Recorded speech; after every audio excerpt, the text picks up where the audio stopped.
আসসালামু আলাইকুম প্রিয় দর্শক, আশা করি সকলেই ভালো আছেন। হঠাৎ ভারতের মণিপুর রাজ্যে উত্তাপ, চারিদিকে শুধু ছাত্র জনতার গণ অভ্যুত্থানে মণিপুরের আইন শৃঙ্খলা বাহিনী পুরোপুরি হিমশিম খাচ্ছে। মণিপুরের সরকার ইতোমধ্যেই জরুরি অবস্থা জারি করেছে, অর্থাৎ কারফিউ জারি করেছে। তবে কোনো কারফিউতেই ঠেকানো যাচ্ছে না ছাত্র জনতার এই প্রতিবাদ। এই গণ অভ্যুত্থান কি বাংলাদেশের প্রতিচ্ছবি হতে যাচ্ছে কিনা তা সময় বলে দিবে। মণিপুরে ভারতের পতাকা নামিয়ে 7 সিস্টারের পতাকা তোলা হয়েছে। তবে কি মণিপুর স্বাধীন হতে যাচ্ছে? চলুন জেনে আসি বিস্তারিত ঘটনা। মণিপুরে জাতিগত সমস্যার কারণে অনেক আগ থেকেই মেইতেই সম্প্রদায় এবং কুকি সম্প্রদায়ের ভেতর সংঘর্ষ লেগে থাকত। বিশেষ করে মেইতেই ভাষাকে ভারতের সংবিধানে অন্তর্ভুক্ত করার পর মেইতেই ভাষা হলো মণিপুরের ভাষা। এই জন্য মেইতেই সম্প্রদায়ের লোকেরা নিজেদেরকেই একমাত্র মণিপুরি ভাবে, যার ফলে মণিপুর অঞ্চলের অন্য সব জাতি পড়ে বিড়ম্বনায়। বিশেষ করে কুকি সম্প্রদায়ের লোকেরা সরকারি জব সহ অন্যান্য সুযোগ সুবিধার ক্ষেত্রে মণিপুরি ভাষাগতদের প্রাধান্য থাকত বেশি। মেইতেই সম্প্রদায় ছাড়া প্রায় সব সম্প্রদায়ই উপজাতি। মণিপুরের রাজনীতি মেইতেইদের নিয়ন্ত্রণে থাকে। তাদের প্রতি কেউ বিদ্রোহী হয়ে উঠলে তাদের দমানোর জন্য হত্যার মতো কলা কৌশল অবলম্বন করেন তারা, যার ফলে শুরু হয় জাতিগত সহিংসতা।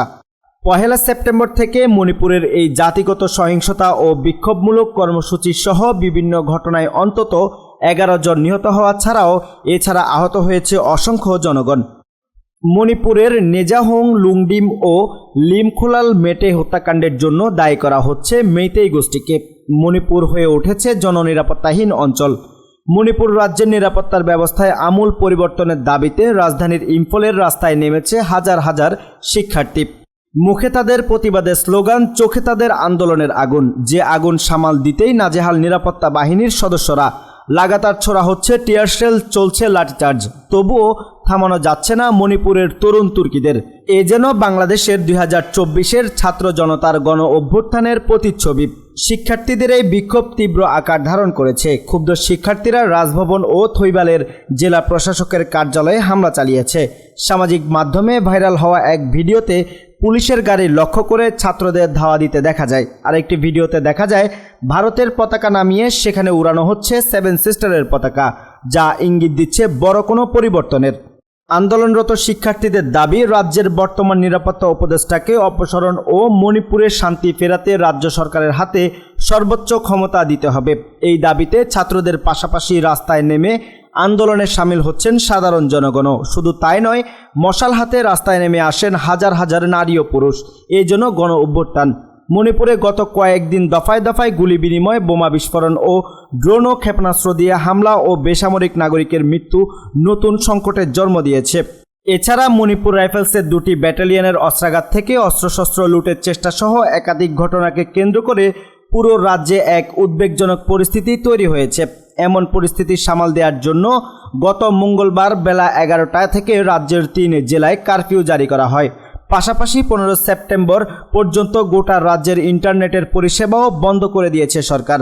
তবে কারফিউর মধ্যে বিক্ষোভ মিছিল নিয়ে শিক্ষার্থীরা গভর্নরের বাসভবনের অভিমুখে যাওয়ার চেষ্টা করলে পুলিশের সঙ্গে সংঘর্ষের ঘটনা ঘটে।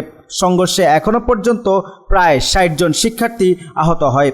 এই পরিস্থিতিতে রাজ্য সরকারের উচিত জাতিগত সমস্যা দূর করার জন্য আলোচনায় বসা এবং সেই সাথে জননিরাপত্তার জন্য বেশ কিছু পদক্ষেপ গ্রহণ করা।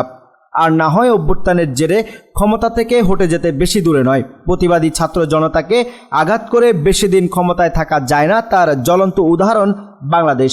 এরই মধ্যে প্রশ্ন উঠতে শুরু করেছে, তীব্র গণ অভ্যুত্থানের জেরে মণিপুর কি ভারত থেকে আলাদা হয়ে স্বাধীন রাষ্ট্র হিসেবে স্বীকৃতি পাবে কিনা? শেষ হবে কি দীর্ঘদিনের জাতিগত সমস্যার অবসান? আজ এখানেই শেষ করছি। সবাই ভালো থাকুন, সুস্থ থাকুন। দেখা হচ্ছে পরবর্তী ভিডিওতে। আল্লাহ হাফেজ।